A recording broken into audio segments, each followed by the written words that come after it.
Aujourd'hui, on va parler du couple. Comme je le disais dans une vidéo précédente, se lancer dans l'aventure du couple ou se lancer dans l'aventure de la parentalité, c'est en même temps un courage, en même temps une folie, parce qu'on ne sait pas ce qui nous attend. Et moi, comme les autres, je ne savais pas trop ce qui m'attendait. Bien sûr, du fait de mon métier débutant, j'avais déjà vu des couples, des difficultés, j'avais vu un certain nombre de problèmes que posait l'arrivée de l'enfant, mais finalement, j'étais pas bien plus averti que tout le monde. Et j'aurais bien aimé maintenant, avec le recul, que quelqu'un, à l'époque, m'explique les étapes du couple, m'explique ce que constituait l'arrivée de l'enfant, les difficultés que j'allais rencontrer et comment les franchir. Ce qui est intéressant dans un premier temps, c'est d'apercevoir comment le couple a évolué, la conception du couple a évolué dans le temps, parce que ça nous permet d'avoir un peu plus de tendresse pour les couples que nous faisons, pour les difficultés que nous rencontrons, parce qu'on va se rendre compte que l'idée que nous faisons du couple aujourd'hui est très différente d'hier et qu'elle est même très nouvelle dans le temps. Il y a 5000 ans, le couple n'existait pas. Il y a 5000 ans, on s'accouplait, c'est-à-dire qu'au détour d'un chemin, au détour d'un buisson, eh bien, tout d'un coup, le désir montait et puis les deux partenaires s'unissaient, au vu et au su de tout le monde d'ailleurs, et puis ça se désunissait à la fin du rapport sexuel, chacun repartait de son côté, mais il n'y avait pas de couple, il n'y avait pas de stabilité de ce type-là. Avec l'époque gréco-romaine, les choses vont changer. À l'époque gréco-romaine, ce qui va compter, c'est de savoir à qui sont les enfants. Il va falloir stabiliser la famille pour savoir à qui sont les enfants et donc à qui on transmet le patrimoine. Et donc ce sont les deux valeurs sûres de l'époque gréco-romaine, c'est à qui sont les enfants et donc à qui on transmet le patrimoine. L'amour, ça n'existe pas. Le fait de se réjouir ensemble non plus. Donc tout ça, c'est des notions qui ne sont pas du tout de mise à l'époque.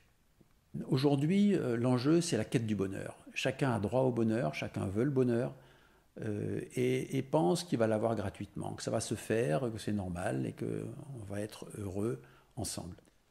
Alors quel est cet amour qui relie les couples? Eh bien, il y a en chacun de nous, et pour la plupart d'entre nous, une définition implicite de ce qu'est l'amour, et on pourrait le décrire comme une espèce d'attirance irraisonnée, un désir d'idéal teinté d'un certain romantisme, l'idée voilà, de cette fusion amoureuse, de cette perfection qu'on pourrait avoir dans un couple, sans effort bien évidemment.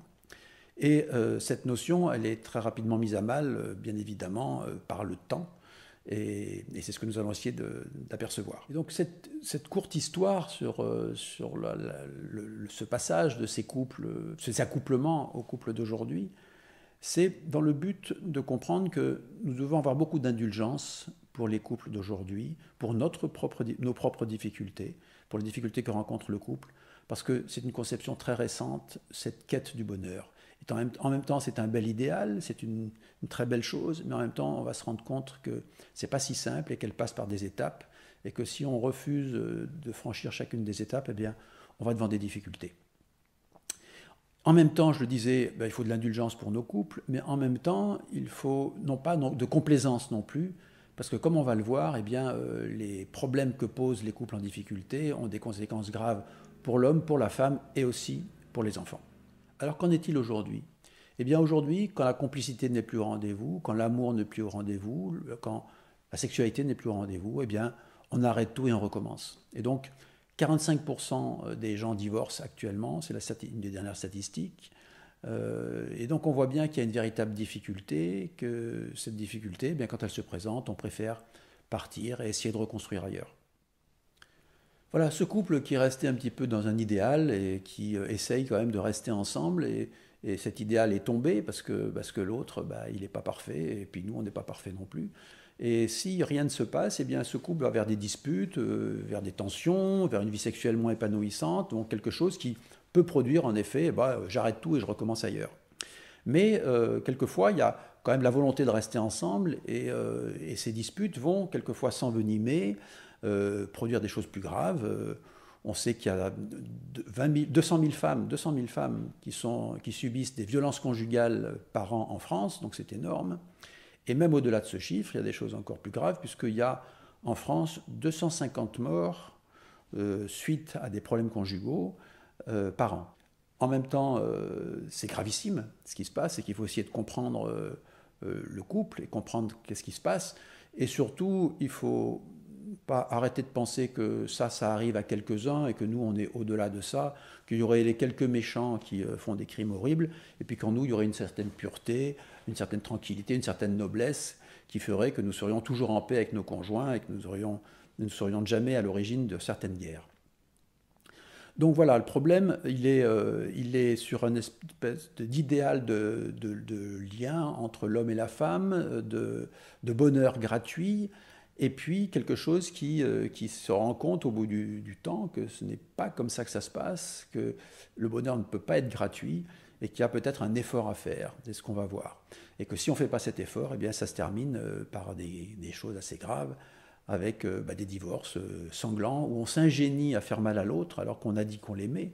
C'est ça qui est très curieux, c'est qu'on s'est promené bras dessus, bras dessous, on s'est fait des bisous, on s'est dit des mots d'amour, on a fait l'amour, on a eu des enfants, on a vécu soi-disant un grand bonheur. Bon, il n'était pas soi-disant, mais il était gratuit au départ.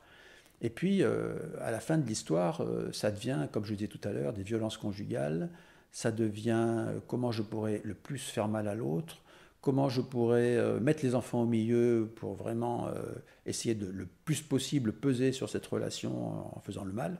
Donc voilà, il y a quelque chose qui est très curieux chez l'humain, c'est cette capacité à dire je t'aime et cette capacité à faire des guerres d'une grande violence. Voilà, alors bien sûr, c'est un tableau général, rapide, etc. Mais là où je voulais en venir, c'est dire, mais finalement, entre le moment où ce couple a démarré sur des bases qui étaient certes idéalisées, mais qui étaient belles et qui étaient respectables, et puis le moment où il se déchire, il a dû se passer quelque chose.